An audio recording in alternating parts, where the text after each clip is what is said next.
Se você tivesse que tomar uma decisão agora na sua vida, para garantir que você tivesse mais saúde e mais felicidade, qual decisão você tomaria? Seria guardar mais dinheiro, viajar mais, mudar de profissão? Qual decisão você acredita que seria determinante para você chegar no fim da sua vida, olhar para trás e dizer, eu tive uma boa vida?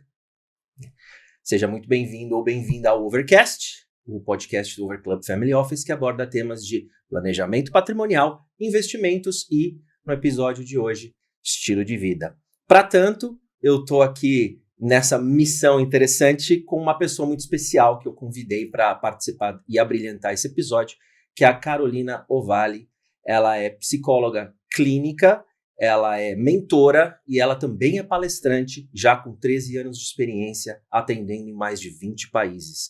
Ela é especialista em terapia cognitivo-comportamental, em psicologia positiva, neurociências e mindfulness. Foi quando ela fez um curso sobre felicidade em Harvard que isso impactou profundamente e mudou a forma como ela atua, mudou a sua prática clínica.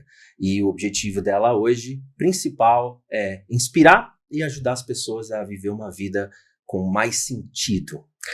E ela está aqui justamente comigo para ajudar a responder essa pergunta, título do episódio, que é do que é feita uma vida boa. Mas antes disso, claro, roda a vinheta.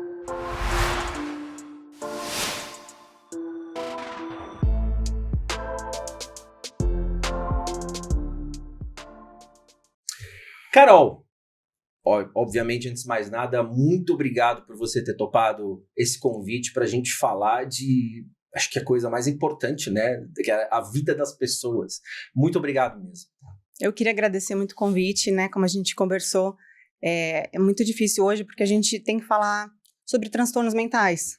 Muito uso da rede social, como tem tido problema com jovens, depressão, ansiedade. São temas que são muito pesados e difíceis, mas a ideia é que a gente traga um pensamento do que vale a pena a vida além dos meus problemas. Então, olhar para fora dos transtornos mentais é um propósito que eu tenho de levar todo dia no meu Instagram lá. Eu tento trazer reflexões, conteúdos que façam com que as pessoas reflitam sobre a própria vida, além dos problemas. Então, hoje a gente vai falar um tema que eu sou apaixonada, que além de felicidade, é uma vida com mais sentido. E isso tem tudo a ver com a minha prática também. Então, obrigada pelo convite da gente estar aqui Carol, hoje. Para nós é um prazer gigantesco. Eu queria te fazer uma primeira pergunta. Eu vou contextualizar bastante aqui, tá? Ela, para depois você poder já atacar, acho que essa primeira pergunta importante que eu tenho, que é o seguinte, o livro, que daqui a pouco eu já mostro para quem está acompanhando a gente, ele destaca uma pesquisa feita em 2007 com os millennials, que basicamente se tratava de perguntar para eles o que mais importava na vida, e a resposta, assim, esmagadora, predominante foi enriquecer, né? Para metade dos entrevistados era também ficar famoso, mas enriquecer, assim, era disparado em primeiro lugar. Mais de uma década depois, quando esses millennials já eram adultos, as mesmas perguntas foram refeitas e nada mudou. Enriquecer ainda continuava ali no topo da pirâmide, né? Se a gente perguntar hoje para os jovens de hoje, né, assim, o que importa para eles na vida, dificilmente essa resposta em primeiro lugar vai ter caído para segunda, ela deve continuar ali em primeiro lugar. A gente na vida adulta, quando a gente vai conhecer alguém, uma das primeiras perguntas que a gente se faz é o que você faz da vida? Ou você trabalha com o quê? E a gente usa aquelas respostas como uma régua de sucesso, né? Medir aquelas respostas como régua de sucesso. Mas a gente sabe que o sucesso não necessariamente se traduz em felicidade. Uhum. Não à toa a gente a gente deve conhecer alguém, ou pelo menos já ouviu falar de histórias de médicos que são infelizes, que convivem no mesmo tempo e espaço que um caixa de supermercado feliz. E aí eu aproveito para relatar aqui a história do Marcus Persson, que é um programador sueco, que é uma história da vida real, né, muito interessante, que ele é um cara assim, que desenvolveu. Ele era programador, desenvolveu um jogo lá no quintal de casa, na garagem, não tinha nenhuma empresa gigante por trás.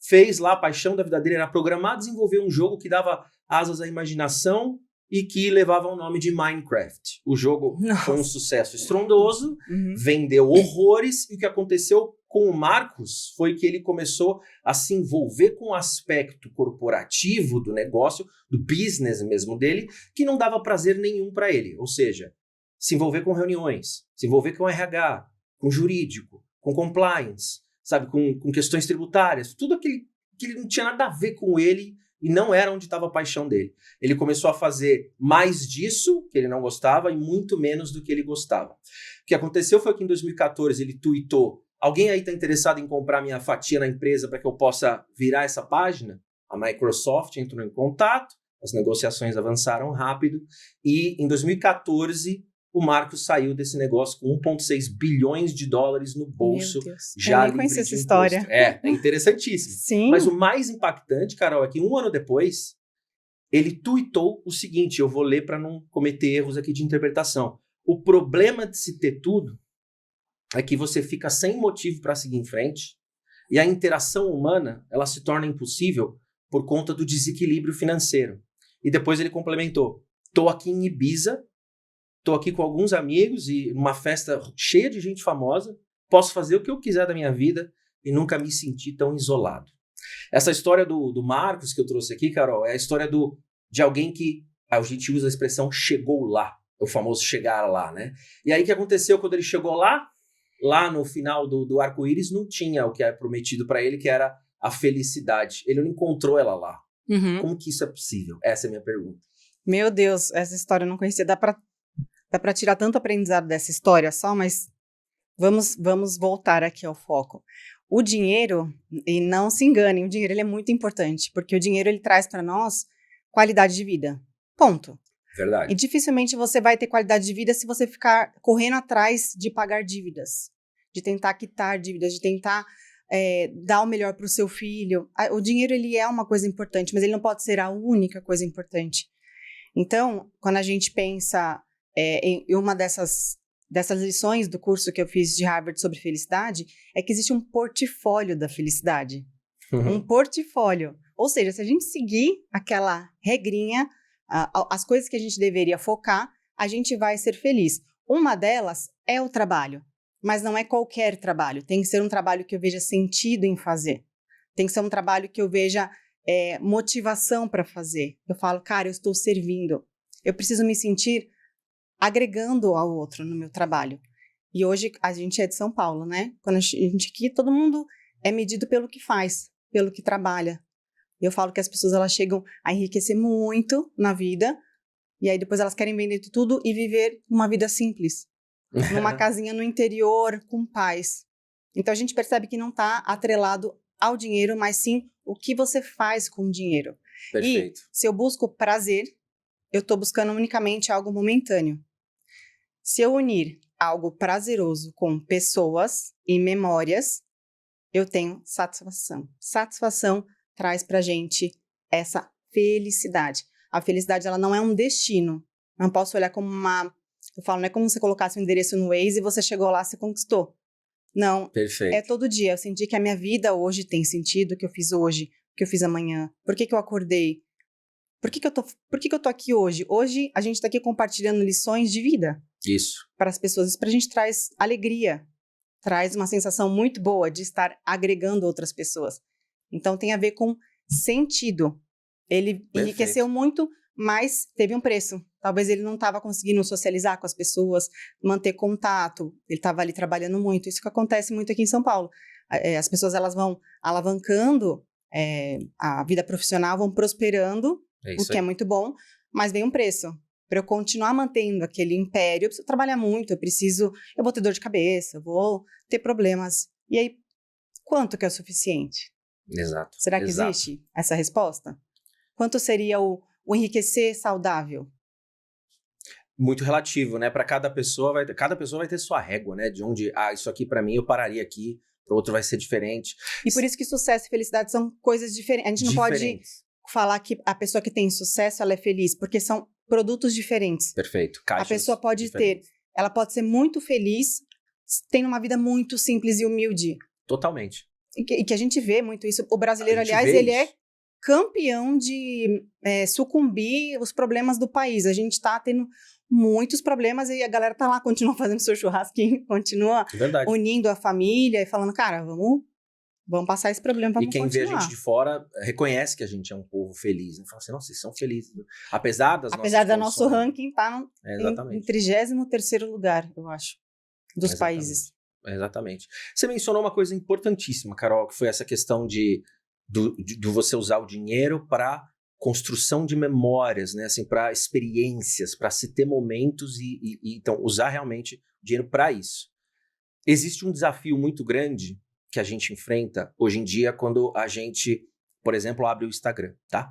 Porque você vê um post uma festa fantástica, o próximo post é uma viagem incrível, o próximo é um restaurante fantástico, ou seja, você vai lá fazendo o seu scroll no Instagram e tudo que você vê são momentos incríveis, pessoas vivendo coisas maravilhosas e o seu dia a dia, a sua vida não é aquilo o tempo todo. Você quando posta, provavelmente também escolhe esses momentos legais para postar, claro. Evita os momentos não tão legais para postar e o que acaba acontecendo é que seu perfil do Instagram ele vira uma vida idealizada de você mesmo. E se todo mundo faz a mesma coisa, segue a mesma regra, aí ali vira uma coletânea de vidas idealizadas, né? E você no seu dia a dia não é feliz o tempo todo, não está feliz o tempo todo, você passa por altos e baixos, fica muito fácil você comparar o que você está sentindo com o que você está vendo. Então o desafio que eu digo é a gente passa o tempo todo comparando o que a gente sente, o nosso interno, com o lado de fora dos outros, né? Perfeito esse gancho, porque e uma das lições da felicidade é que não é um sentimento. Felicidade não é um sentimento. Porque as nossas emoções, elas são passageiras. Você vai pegar um chocolatinho, você vai comer e você vai falar, nossa, que delícia. Ai, dá um prazer. Dura quanto? Isso. Dura 3 minutos, talvez, já passou. Né? Então, eu não posso falar que aquilo ali é felicidade. Aquilo ali foi um momento alegre e prazeroso, né?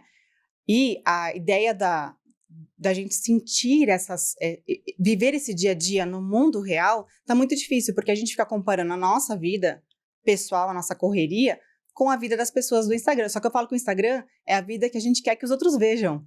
É isso. Não é a vida real. Talvez seja um recorte de 1% da nossa vida. E isso é um alerta. Se você passa muito tempo na rede social, você fica ali se iludindo de que tá todo mundo incrivelmente bem sucedido, viajando 3 vezes por ano, trocando de carro e etc. Menos você. Parece que só você tá sofrendo. Só você tá com dificuldade financeira, só você tá com dificuldade no relacionamento. É o que parece.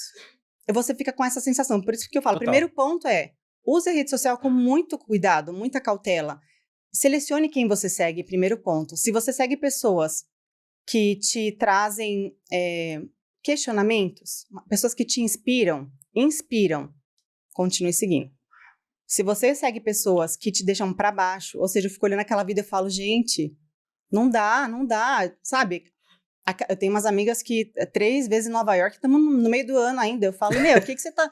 Aonde você tá lavando o dinheiro que eu também quero lavar, né? Brincadeira, mas não me faz mal. Mas se me fizesse, eu já deixei de seguir várias pessoas por conta disso. A gente tem que selecionar todos os estímulos da nossa vida. Verdade. Se a gente tá mal, você acabou de terminar um relacionamento, você tá triste. Mesmo que você quisesse terminar, você fala, tava horrível, eu queria realmente terminar. Você fica meio frustrado. Aí você vai lá e vai na Netflix. Se você colocar um filme romântico ou um drama, você vai ficar pior. Vai ficar pior, é verdade. Então, você precisa escolher os estímulos que você assiste. Se você mora em São Paulo e você é uma pessoa ansiosa e você coloca no Cidade Alerta, deixa eu te avisar, você vai ficar mais ansioso ainda. Então, a felicidade, ela não tem a ver com as nossas emoções. Perfeito. E sim, também com as nossas emoções, mas a nossa capacidade de sentir e conseguir... Para Harvard, o significado de felicidade é uma sensação subjetiva de bem-estar. Ou seja, uma pessoa feliz, ela tem uma percepção uma percepção subjetiva de bem-estar geral. Perfeito. Que une emoções positivas a senso de propósito.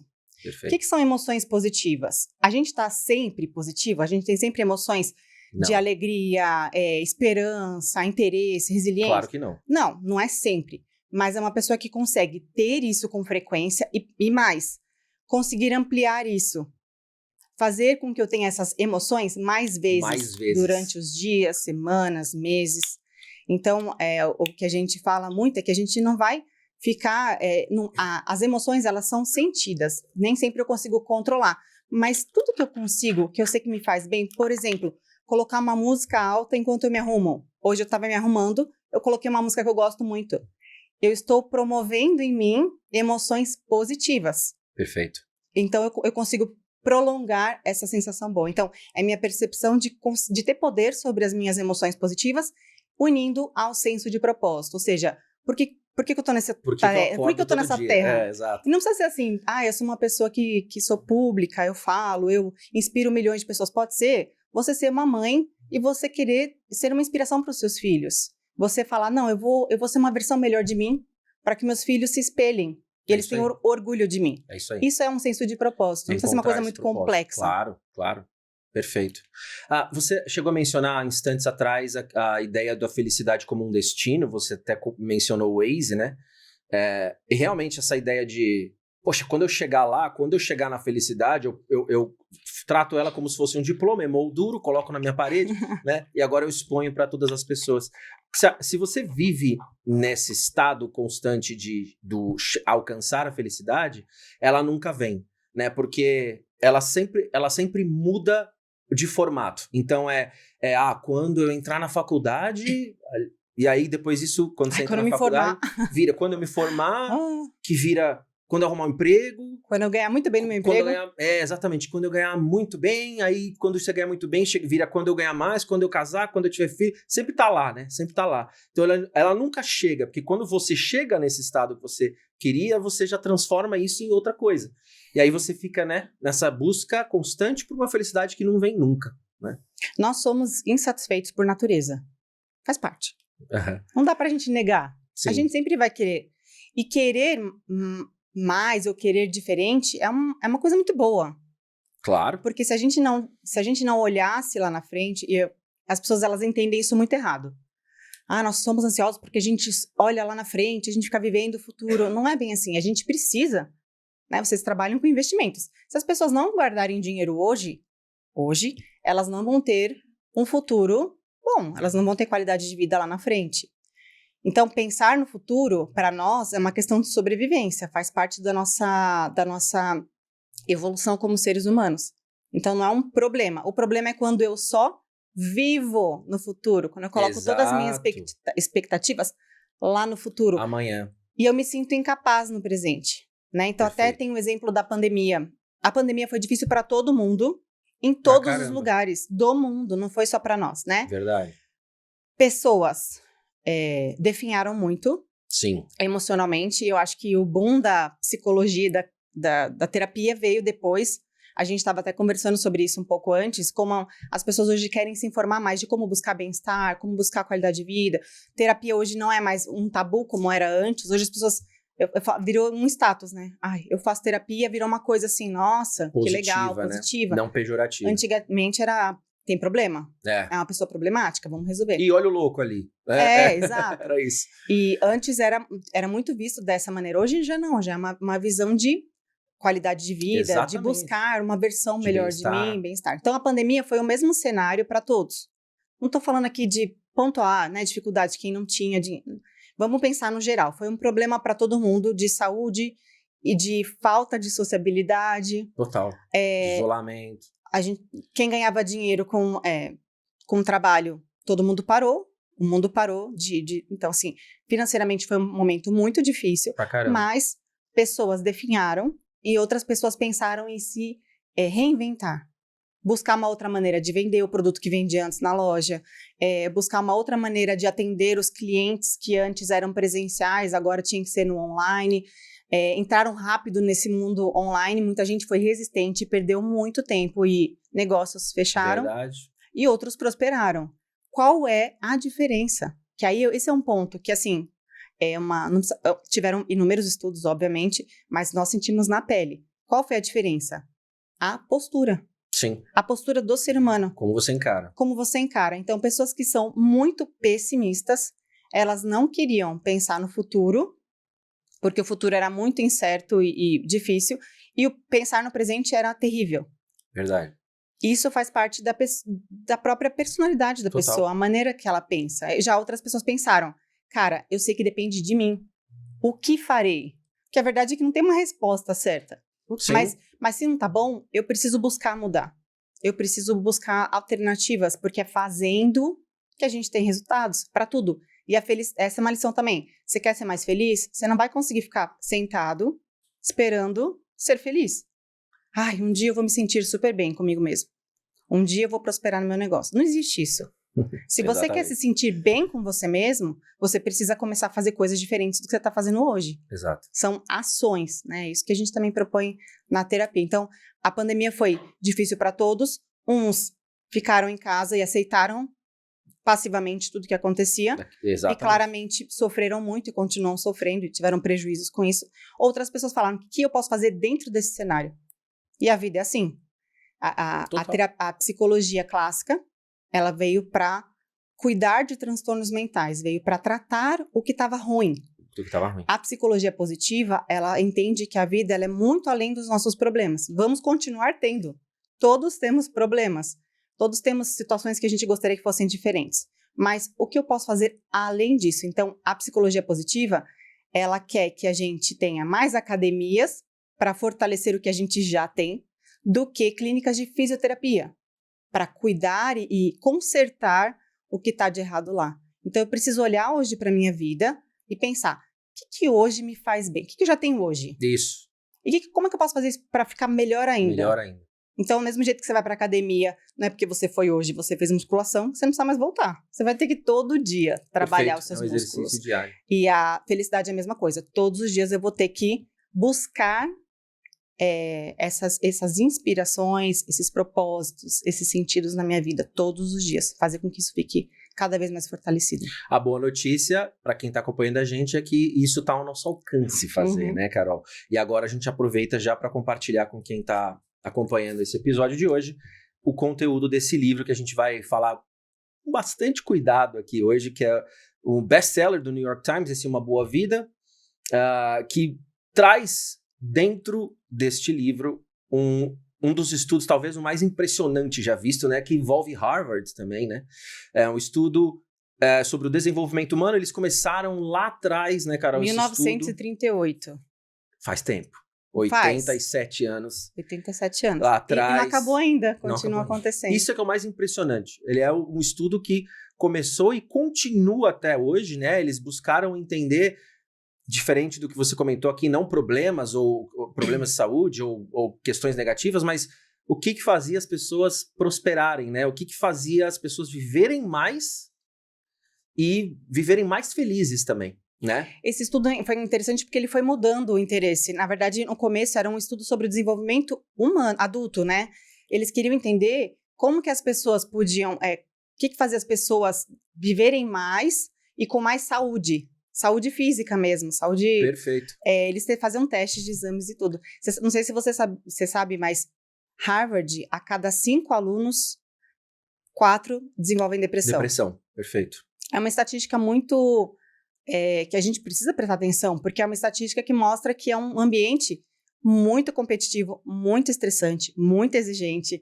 São Exato. Pessoas que vêm de um nível econômico alto, são pessoas que são geralmente filhos de pessoas que estudaram em Harvard, é uma faculdade extremamente cara, é a melhor, a mais conceituada no mundo, e eles queriam entender por que disso. Só que olha que interessante, ao invés de eles estudarem por que se a cada 5, 4 tinham depressão, ao invés de eles estudarem depressão, eles queriam entender por que esse não deprimia. O que esse um cara aqui não sofre, O que ele fazia se ele estava no mesmo ambiente e ele não deprimia? Então, esse estudo traz muito essa ideia também, por isso que foi feito a princípio com alunos de Harvard. É uma amostra de homens que estudavam em Harvard na época. Depois de anos, eles ampliaram os estudos, pegando meninos que moravam na periferia e que tinham uma vida bem desigual, famílias que eram abusivas, uso de drogas e tal, e pegaram uma outra amostra de pessoas para estudarem. Por quê? Se a gente pegar só essa amostra, são pessoas privilegiadas. E se a gente pegar várias amostras, a gente entender o que faz a pessoa viver mais. E aí eles entenderam que o quê? Não era a questão financeira e não era a questão só ambiental, e sim também as pessoas em si, as relações, os relacionamentos. Perfeito, perfeito. Para que quem está acompanhando a gente também não conhece o livro, é importante entender como esse estudo de 1938, que envolvia lá na época 700 participantes, como que ele era complexo. E aí eu destaquei aqui uns trechinhos bem curtos do livro para o pessoal entender realmente o que esses pesquisadores faziam, né, para acompanhar a vida dessas pessoas. Então eles tinham o histórico completo de saúde, então peso, prática de exercícios, eles tinham controle disso também, hábitos de tabagismo, consumo de bebidas alcoólicas, eles mediam o nível de colesterol, se a pessoa já tinha feito cirurgia, enfim, tinha todo lá o prontuário de saúde. E eles também sabiam dados básicos da pessoa, né? Emprego, amigos próximos que ela tinha, quantos hobbies, o que ela fazia no lazer. Perguntava sobre também realização, Carol. Então, qual que era a percepção da pessoa sobre realização no trabalho, satisfação conjugal, maneira de lidar com conflitos. Então, eles tinham todo um perfil de saúde, todo um prontuário médico, todo um perfil psicológico da pessoa, como ela enxergava as coisas, né?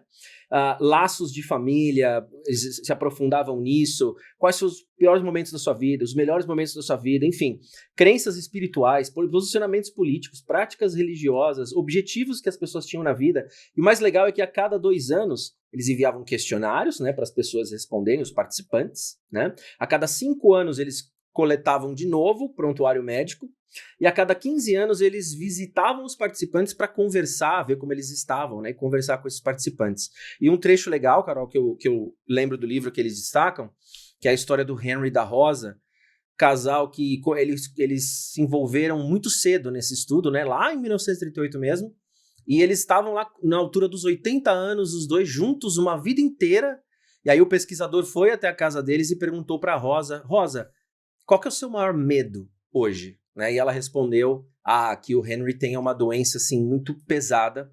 Essa é uma coisa que me preocupa bastante. Aí perguntaram para o Henry, né? E você, Henry, qual que é o seu maior medo? E ele disse, o meu maior medo é que a Rosa morra antes de mim. Essa ideia para mim é... Depois, alguns anos mais tarde, realmente o medo dele se confirmou, né? A Rosa realmente faleceu antes dele. E o mais impressionante é que 6 semanas depois, ele morreu também. Incrível isso, né, Carol? A socialização, ela muda a nossa fisiologia. Não é só uma questão de bem-estar. Ela muda a nossa fisiologia, ela deixa a gente seguro. Então, o Bob, que é um dos diretores atuais, vocês têm que ter noção que fazem 87 anos. Que eles acompanham essas famílias. E olha que interessante, eles começaram com... Já está na 3ª geração. Esse núcleo, que eram 700 e pouco. Hoje eles estudam 2.000 pessoas. Por quê? São as gerações seguintes desse grupo. Eles continuam acompanhando essas pessoas. Perfeito. Para entender se isso também passa de geração para geração. E eles descobriram que sim. Essa sensação, essa percepção de felicidade vai passando de geração para geração. E o Henry, ele era de família muito conturbada, problemática, da periferia. Ele não era um dos de Harvard. Então, e ele foi um dos que tinham um maior resultado de felicidade, que se sentiam mais realizados e felizes e tal. E porque ele tinha uma companheira de vida. Exato. Ele amava muito ela. E a socialização, gente, é uma questão de sobrevivência nossa. A nossa evolução como seres humanos veio porque a gente se uniu com outras pessoas e a gente fica mais forte quando a gente tem outras pessoas. E não é uma questão de ter muitas pessoas. Às vezes a gente acha, né, principalmente pós-pandemia, a gente se acostumou a não ter mais aquele churrasco no fim de semana, aquela socialização toda que tinha. Verdade. Aliás, Carol, se o livro tivesse que responder a pergunta, título do episódio de hoje, né, do que é feita uma boa vida, foi isso que você acabou de comentar, né? Ou seja, tenha bons relacionamentos, né? Que isso importa mais. Importa você se alimentar bem, sim. Importa você fazer atividade física, sim. Bons hábitos. Ter bons hábitos, exatamente. Tudo isso importa muito, faz diferença para a vida, sim, mas o que o estudo compartilhou nesses anos, né, 87 anos de pesquisa, é que a coisa que mais grita é justamente essa, né? São os bons relacionamentos que você nutre ao longo da sua vida, eles que te fazem viver mais e viver melhor, né? Viver melhor. A gente percebeu muito isso na pandemia, porque a gente teve que se isolar, Mas pessoas que não se socializam, pessoas que se isolam, que sentem solidão, elas têm os mesmos prejuízos de uma pessoa que fuma um maço de cigarro por dia. A estatística mostra isso. Então, definham o sistema, tanto físico quanto a saúde mental. Então, a gente precisa de pessoas. A gente chegou até aqui porque a gente se juntou com pessoas. E o Robert, ele fala muito isso. A gente não precisa de muitas pessoas. A gente precisa ter uma pessoa que a gente possa ligar no momento que a gente quebrou o carro no caminho, alguma pessoa que a gente possa conversar. A gente pode ter diferentes tipos de amigos. A gente pode ter diferentes perfis de amizades e contatos. A gente tem esse meu professor do curso de felicidade, ele falava, a gente tem o deal friends, são os amigos que você tem algum interesse ali, eles te trazem, eles te agregam de algum valor agregado. Tá bom. E tem os real friends, que são os amigos de verdade, aqueles amigos que geralmente são mais antigos, te conheceram antes de tudo, sabem bem como você é, a sua família, a sua história. Então, a gente tem que ter os dois, né? Até o amigo que ele é antigo e, de repente, ele não tem nada mais a ver com você, nem o estilo de vida, nem os conceitos. Tudo bem, a gente vai mudando, a vida é mesmo impermanente. A gente vai mudando com o tempo. As coisas que antes eram valiosas, hoje já não vale tanto. A gente vai mudando, mas a gente não pode perder essas amizades antigas também, porque hoje a gente é diferente. Porque essas amizades, elas também são importantes em algum ponto da nossa vida.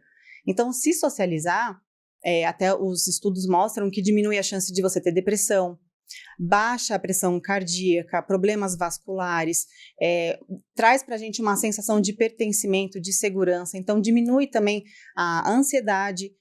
Tudo isso, a gente está falando de fisiologia. Eles estudavam também, eles faziam exames físicos nesses participantes também do estudo, não só entrevista. Então, isso saía como um resultado de quem se socializava tinha até uma saúde física melhor do que outras pessoas. Então, assim, lembrando que, como você falou, os hábitos são importantes. É importante fazer atividade física. Vocês percebem que ir para a academia e fazer exercício todos os dias, ou pelo menos 3 vezes na semana, a gente já fala disso faz um bom tempo, que isso é importante para a nossa saúde como um todo. Eu faço uma semana, depois eu não faço mais e eu continuo? Não. E o relacionamento é a mesma coisa. Eu preciso cultivar o meu relacionamento para que ele permaneça. Por que é mais fácil? Eu cheguei a essa conclusão. Por que é mais fácil a gente ter amigos até hoje que são da época da escola ou, enfim, da faculdade? Porque a gente se via todos os dias. Todos os dias. A gente cultivava aquela amizade por alguns anos. Todo santo dia. E ainda chegava fim de semana, a gente ainda saía com esses mesmos amigos. Hoje não.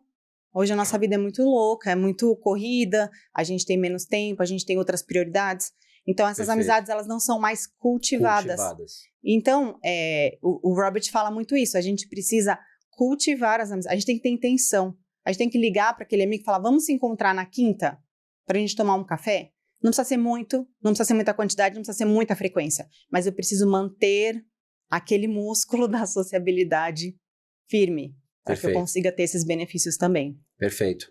E o mais importante, talvez, de tudo isso que você está falando, Carol, é que essas conexões profundas que a gente deveria, né, estabelecer na nossa vida, elas não custam nada, né? Assim, você não precisa ter uma condição para que você cultive essas conexões profundas com as pessoas, né? As amizades reais, essas amizades que você diz que ocupam diferentes caixas na nossa vida, né, que nos dão pertencimento ou segurança, elas podem ser regadas independentemente da grana. Eu até fui atrás, por curiosidade, de entender no ranking de países que mais sofriam de suicídios, por exemplo, quem que estava lá em cima. E em quarto lugar, a Coreia do Sul. Tá? São dados recentes que eu encontrei. E por que a Coreia do Sul não está em primeiro? Porque antes dela, tem 3 países da África que sofrem com índices altíssimos de HIV e pobreza. Então eu peguei o primeiro país dessa lista, que é considerado país muito bom para se viver, que é a Coreia do Sul, que ela está inclusive em 19º no ranking de bons países para se viver, vem à frente dos Estados Unidos, para você ter uma ideia. Nossa senhora, eu nunca imaginei isso. Então, isso é interessante. E o Brasil... E ela está em quarto em suicídio, tá? São 29 para cada 100 mil habitantes. O Brasil está na posição do ranking de suicídios 120. E aí, eu vou fazer um outro paralelo. Sim. O salário mínimo na Coreia do Sul é de... Peguei o número aqui para não falar besteira, R$8.600. Esse é o salário mínimo na Coreia do Sul, ou seja, 6 vezes Uau. mais o salário mínimo do Brasil. Uhum. Só que os sul-coreanos se matam 3 vezes mais que os brasileiros. Então, de novo, é dinheiro que joga o jogo? Não. E você vê que o brasileiro, como a gente estava falando aqui, ele consegue ver oportunidade, ele tem esperança. Cara, que é um povo mais lascado que o brasileiro, não tem. E quando o estrangeiro vem, ele fica encantado, porque ele fala, nossa, as pessoas estão sempre alegres. Tá sempre feliz, exatamente. Nossa, Alegres, não é felizes, tá, gente? Pessoas que têm um astral alto. Verdade. Então, tá, ferrado lá, tá difícil, não sei o quê, mas tem um aniversário de um amigo num samba, ele vai estar no samba, tomando sua cervejinha, sua caipirinha, vai se divertir naquele momento e tal. Então, assim, o brasileiro, ele tem esse espírito, essa cultura, né? Sim. A felicidade, as emoções também, elas são culturais. Eu falo que Total. o introvertido, e aqui já falo de personalidade, né? O introvertido, na Alemanha, ele seria só mais um alemão. O brasileiro, ele é cobrado de ser extrovertido, de ser pra frentão, de ser comunicativo. Só que a gente tem uma carga genética, a personalidade, ela vem genética, eu não posso escolher, né? Mas É impressionante. aí também são perfis, mas é muito interessante. E o Brasil, por exemplo, no ranking da felicidade, a gente está em 33º. Eles fazem uma média de 3 anos. Uma média de 3 anos. Eles nunca pegam assim, esse ano, como é que tá? Eles pegam uma média de 3 anos. Os países nórdicos, Noruega, Finlândia, Dinamarca, eles ficam sempre entre os top, né? O ranking. Aí vamos pensar, gente, aqui, ó, nós brasileiros. Você consegue pensar que na Noruega, que eles passam 8 meses sem sol, Sim, exatamente. eles são mais felizes que nós, brasileiros? Nos nossos baita perrengues, a gente ainda se diverte, a gente ainda leva a vida com positividade. Isso é irreal. E por quê? Sabe como que eles fazem essa pesquisa, esse estudo? É assim, de 0 a 10, você considera a sua vida boa? A pessoa fala, ok, você considera que tem injustiça aqui? Sim. Ah, você considera que tem condições no seu país? Sim. Você considera que os políticos, eles são honestos? Tal? Sim.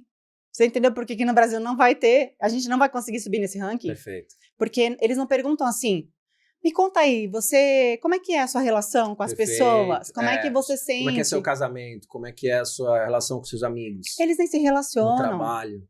Entendeu? Então, a gente está no ranking de felicidade lá embaixo porque a métrica não é legal usada. Tanto que a métrica deste livro, ela é incrível, porque eles estudam tudo. Eles perguntam, o que você achou desse ano para você? E o Robert, muito legal, é que ele falava que participar desse estudo mudou muito a percepção dele, porque a cada tantos anos ele tinha que fazer uma recapitulação. Como é que está a minha vida? O que ela melhorou? O que ela piorou? E isso é uma dica para vocês. Façam isso na vida de vocês. Como é que tá a minha vida hoje? Como é que ela estava 6 meses atrás? Como é que ela estava em junho do ano passado? Ela estava melhor ou ela estava pior? Putz, ela estava melhor. O que tinha lá que não tem hoje? O que eu fazia lá que eu não faço hoje? Poxa, será que meu relacionamento estava melhor? Será que meu trabalho estava melhor? Será que eu estava mais empenhada no meu trabalho porque eu estava prestes a ganhar uma promoção? E agora eu não tô mais porque eu já sei que eu não vou ganhar aumento esse ano? Sabe? Então, assim, recapitular até para eu mudar o meu objetivo. Se eu tô lá pensando no meu trabalho esse ano, que eu só sou motivado porque eu vou ganhar aumento, péssimo. Agora, se eu pensar assim, cara, e se eu buscasse outras oportunidades fora do meu trabalho? Será? Acho que eu tô num cargo muito bom, mas eu acho que eu posso ficar melhor se eu trabalhasse numa startup, sei lá. Então, parar para olhar para nossa vida é muito importante, porque a gente recalcula a rota. Não tem um caminho reto, assim. Eu tenho que olhar. E aí a gente tem os pilares. Eu falo sempre que a gente tem milhares de pilares, mas os pilares principais. Seria a minha vida pessoal, eu comigo mesma, os meus relacionamentos e o meu trabalho. Quando um desses pilares não tá legal, ele se apoia nos outros. Você não vai chegar num dia de trabalho e ter um péssimo feedback, chegar em casa e falar, oi, meu amor, nossa, hoje a gente vai jantar, tô super feliz. Vai lá, pega seu filho no colo, joga pra cima. Não vai. Você vai chegar mais pra baixo, você talvez fique mais quieto, a sua família vai perceber que você tá meio estranho, acontece alguma coisa e tal. Então, isso se acontece alguma coisa no trabalho. Se acontece alguma coisa no meu relacionamento, Hoje de manhã você teve uma baita briga com a sua esposa, ela falou, nossa, você não vai mudar nunca, enfim, você teve lá uma discussão difícil, e aí você tem que ir pro trabalho. Você vai falar, nossa, hoje vai ser um dia incrível de trabalho, eu vou ser super produtivo, eu vou ser o melhor. Muda uma chavinha mágica ali, né? Não tem. Não existe. E assim, trabalho, eu dependo de outras pessoas também. É um convívio, é um relacionamento. Claro. Relacionamentos, obviamente eu preciso de relacionamentos. E relacionamentos é assim, um relacionamento amoroso, familiar, com filhos, com trabalho também, né? Até os estudos mostram que se eu tenho um bom relacionamento, eu tenho um bom amigo no trabalho, faz com que eu permaneça lá mais anos, que eu dê o meu melhor para não perder, que eu me engaje mais. Então, ter esse bom relacionamento no trabalho também é muito interessante. E o pilar eu só depende de mim. Então, isso que eu falo na terapia, eu sei que trabalho tá ruim, relacionamento tá uma catástrofe, mas vamos começar por nós? Vamos começar pelo que só depende de mim? Vamos organizar essa casinha? Porque se eu tô com um mau relacionamento comigo mesmo, como que eu vou ser... Fato. Como é que eu vou compartilhar? Se eu tô me sentindo muito mal emocionalmente, como é que eu vou encontrar um amigo para um café e falar, cara, vamos conversar de coisas legais? Não, eu vou estar muito para baixo, eu não vou estar bem. E quando a gente tá doente, a gente tá com uma gripe, a gente quer ficar mais em casa, quietinho, recluso, né? Assistindo um filminho, a gente quer só ficar quietinho.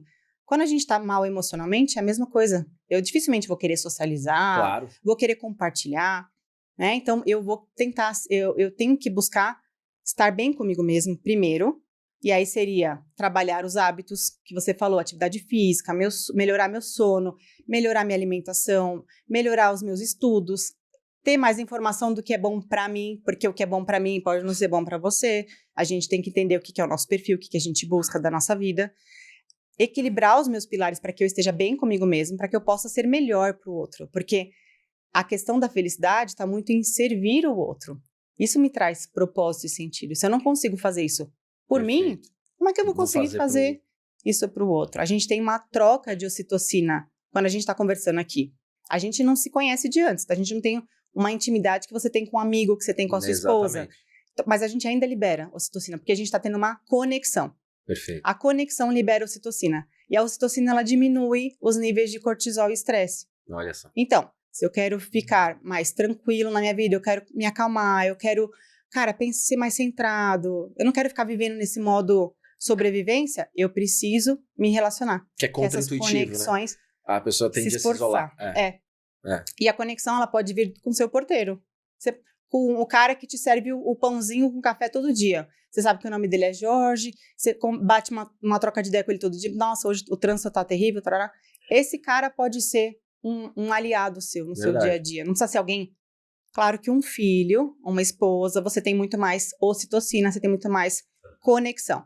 Mas todas as conexões, elas são muito importantes para nós. Fato.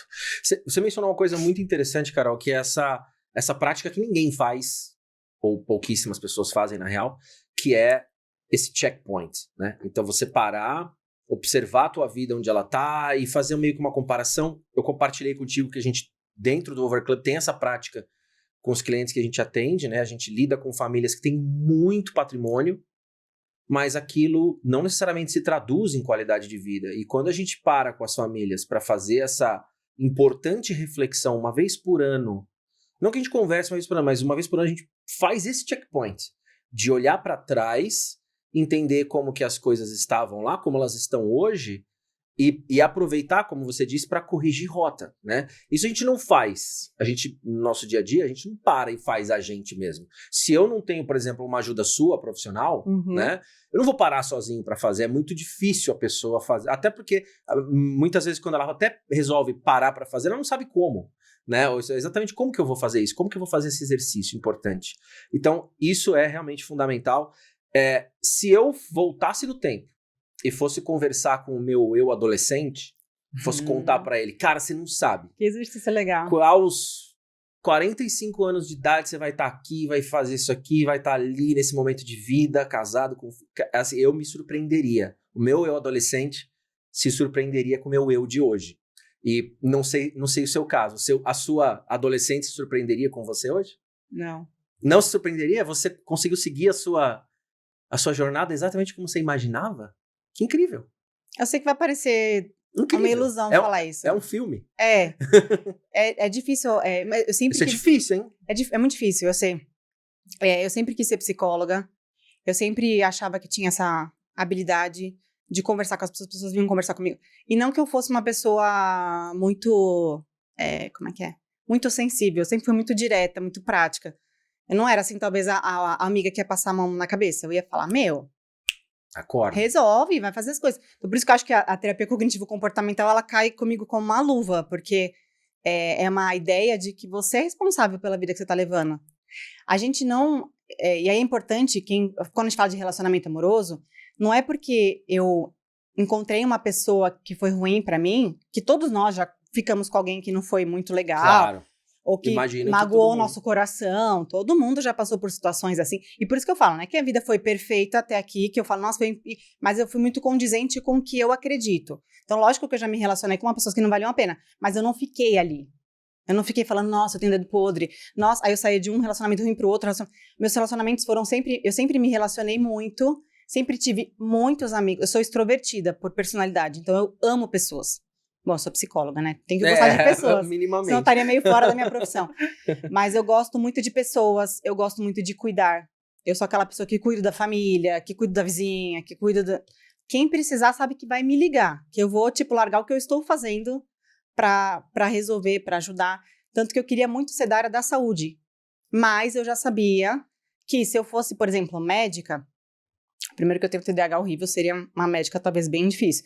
Mas eu não teria qualidade de vida. Eu não teria tempo para criar uma família, que para mim era algo muito importante. É um valor que eu não abriria a mão. Então eu pensei, bom, médica eu não vou ser. Enfermeira também não queria. Pensei, psicologia. E na época não tem ninguém na minha família que é psicólogo. Mas o que é na época? É quanto tempo atrás? Eu tinha 14 anos. Ah, você tinha 14 13, anos. 14 anos. Eu tava, sei lá, primeiro colegial, que você começa a pensar nas profissões, né? Mas eu sempre pensava que eu ia fazer alguma coisa da área da saúde. Quando eu me formei na escola, eu fui fazer um intercâmbio. E aí eu pensei assim, bom, não vou prestar psicologia, vai que eu mudo de ideia. Vou lá fazer intercâmbio, fui morar nos Estados Unidos 1 ano, e pensei, na minha época, tava muito famoso Relações Internacionais. Falei, cara, vou fazer isso, sim. Sempre gostei muito de viajar, sempre gostei desse mundo no exterior. Falei, vou, quem sabe, né? Fui fazer intercâmbio, e lá na escola, como eu já tinha me formado, eu pude escolher matérias, eu não precisava de nota, então eu escolhi matéria tipo sociologia, matérias bem assim, história dos Estados Unidos, filosofia, mas matérias nada a ver com escola, né? Lá você pode escolher as matérias que você quer. E a aula de sociologia ficava assim, nossa, cara, é isso. É isso, faz muito sentido.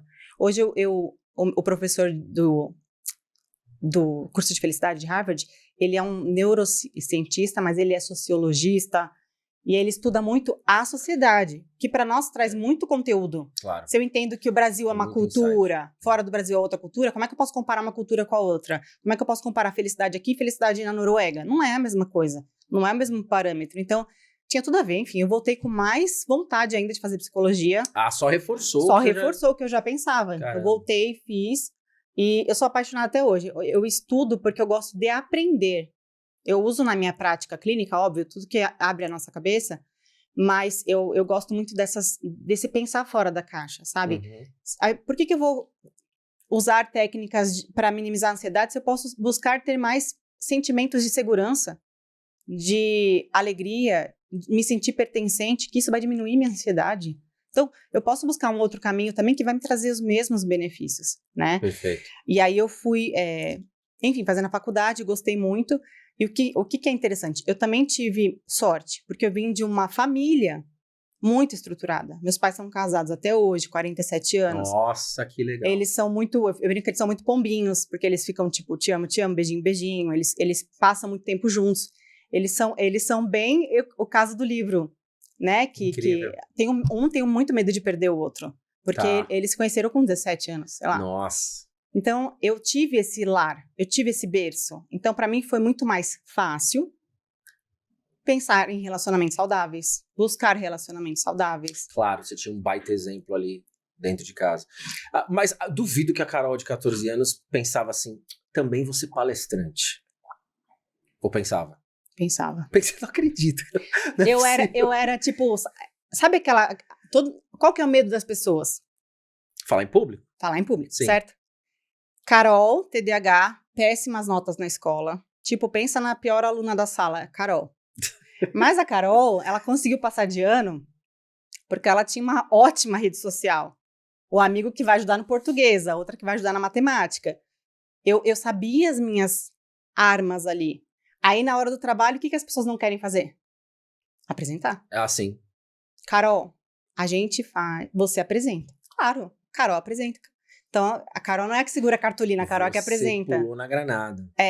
Então, não que eu imaginei que eu ia ser palestrante, porque eu nem pensava que existia isso lá. Perfeito. Mas eu falava em público, e eu sempre gostei de falar em público. De ensinar, de treinar, de falar. Então, claro que eu faço isso com mais facilidade, porque eu não tenho...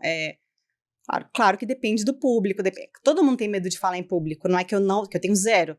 Mas eu gosto de falar para muitas pessoas. A ideia do meu Instagram é de trazer saúde mental e reflexões para quem estiver assistindo, quem estiver lá. Eu falo do jeito que eu estiver lá, começo a gravar não tem isso. O que importa é o conteúdo. Foca assim, gente, foca no conteúdo. Trazer essa percepção, porque tudo que eu ensino eu vivo. Claro, eu não sou uma pessoa que fala assim, você tem que fazer atividade física. Cara, você não pode ficar comendo só chocolate todo dia. Você tem que buscar bons relacionamentos. Eu vivo isso. Uhum. Eu faço a minha... Então, ser feliz dá trabalho. Você vai ter que, cuidar da sua saúde física. Você vai ter que fazer melhores escolhas na sua alimentação, nos seus relacionamentos, no que você quer para o seu trabalho. Eu já fiz vários outros trabalhos. Eu já migrei de muitas áreas. Enquanto eu não me formava na psicologia, eu tinha que ganhar dinheiro de outro jeito. Eu fui atrás de fazer outras coisas para ganhar dinheiro também. Então, eu não falei assim, vou ficar aqui esperando.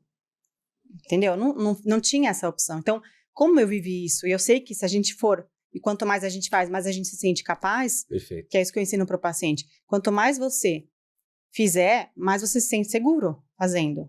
Quanto mais você questionar a vida que você está levando e começar a mudar algumas rotas, mais você vai se sentir capaz de ser feliz. Perfeito, perfeito. De qualquer forma, por exemplo, a sua versão de 14 anos cravou onde você ia estar hoje. A minha não. Errou absurdamente. De qualquer forma, independentemente da jornada que nós trilhamos, a gente já teve muitas coisas similares ao longo da nossa jornada, que é a experiência humana, né? Nós dois já sentimos medo, nós dois já explodimos de alegria, ficamos ansiosos, né? O que eu quero dizer com isso é que nessas horas em que a gente experimenta as emoções humanas e passa pelos momentos-chave da vida, seja um acidente trágico, um divórcio, um casamento, um nascimento de um filho que não é fácil, tudo isso, quando a gente vai olhar direitinho, no centro disso tudo, desses momentos-chave da vida, sempre tem algum relacionamento, como você estava mencionando, que é aquilo que te dá exatamente a base, a sustentação, né? Para que você passe pelos momentos da vida de uma forma muito melhor, não é? E é importante também falar que, independente da nossa vida não ter sido um mar de rosas, eu posso falar porque eu tive muitas oportunidades. Eu acho que eu aproveitei todas e eu acho que eu tirei mais proveito de coisas que eu fui buscando depois. Mas eu posso dizer que eu fui privilegiada por ter uma família estruturada, de ter estudado em escolas legais e tal, mas não quer dizer que se você não teve essa vida, que você não pode ser feliz, ou que você vai ser uma pessoa prejudicada na vida. Pelo contrário, por exemplo, um filho de alcoólatra. Geneticamente, ele tem 50% de chance de ser um alcoólatra também. Mas, isso pode ser horrível você saber disso, mas pode ser a salvação você saber disso. Porque você tem 50% de chance de não colocar álcool na sua boca. Nunca. Se você já sabe que você tem uma predisposição. Perfeito. A mesma coisa na saúde mental. Se a gente tem um fator genético de predisposição. Aliás, você sabia que a felicidade ela é 50% genética? Não sabia. É sério? Fique sabendo. Uau, isso também é difícil. Mas isso também é difícil, porque tem um estudo que pegou gêmeas separadas que foram criadas por famílias diferentes em regiões diferentes.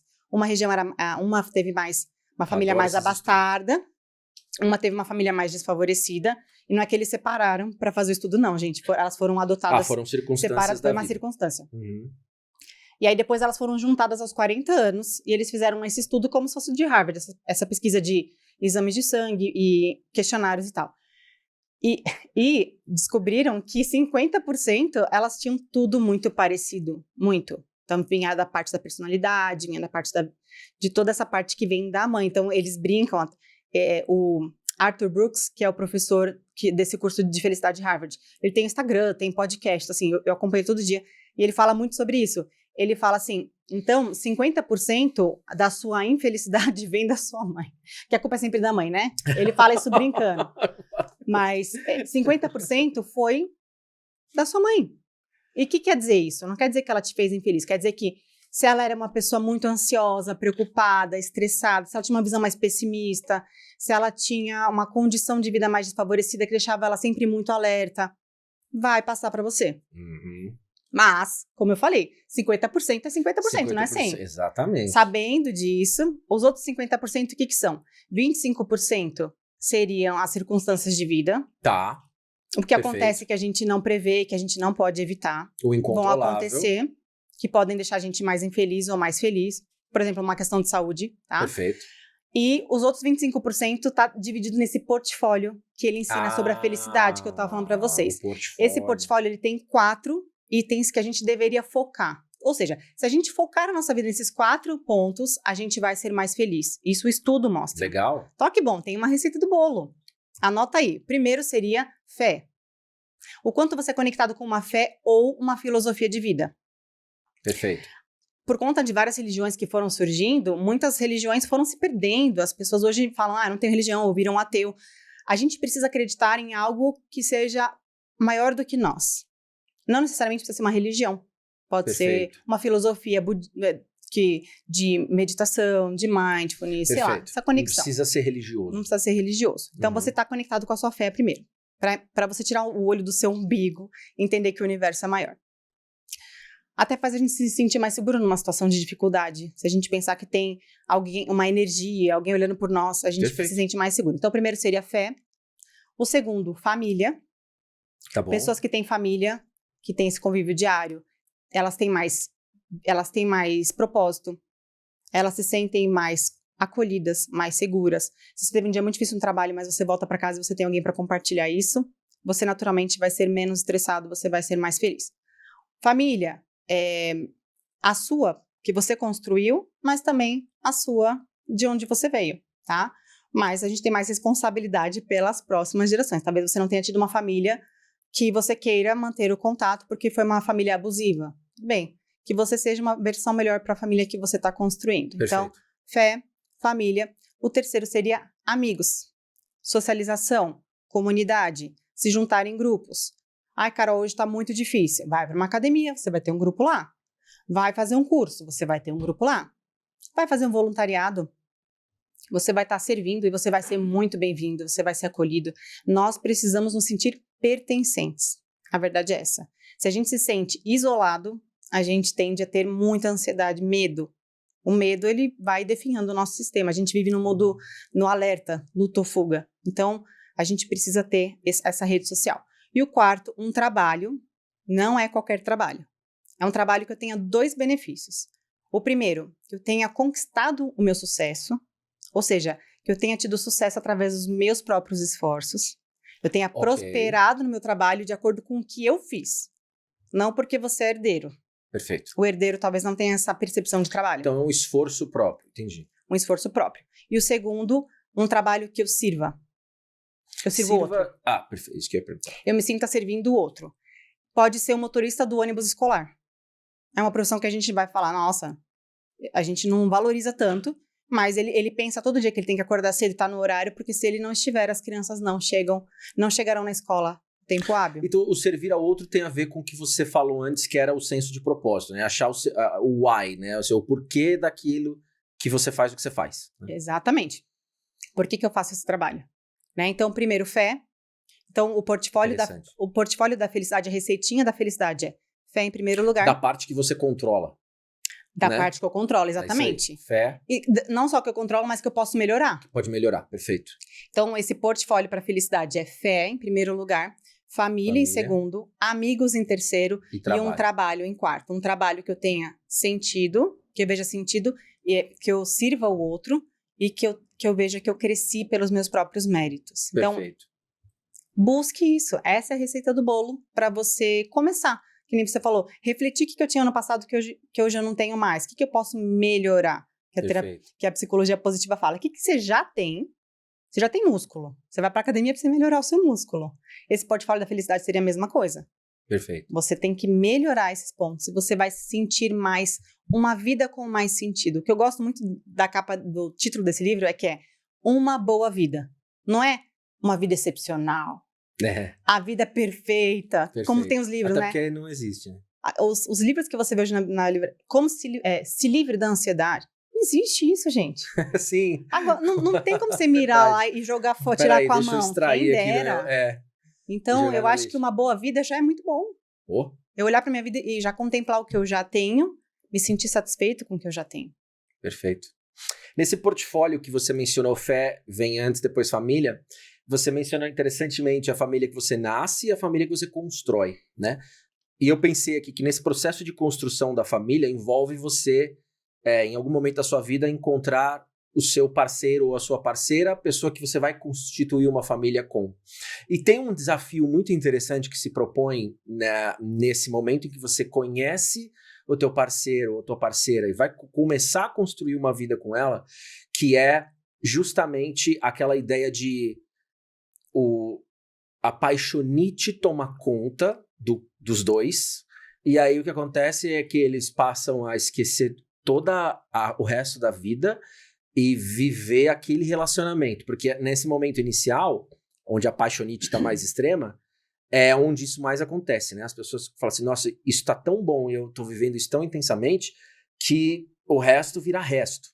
E aí, isso pode acontecer de perdurar por um tempo suficiente que depois você não consegue mais resgatar aquilo que você tinha antes. E aí o que acontece como consequência disso é que você acaba depositando no seu parceiro ou na sua parceira essas responsabilidades de ocupar esses papéis, né? Péssimo. Acontece isso também. Tiro no pé. Maior tiro no pé.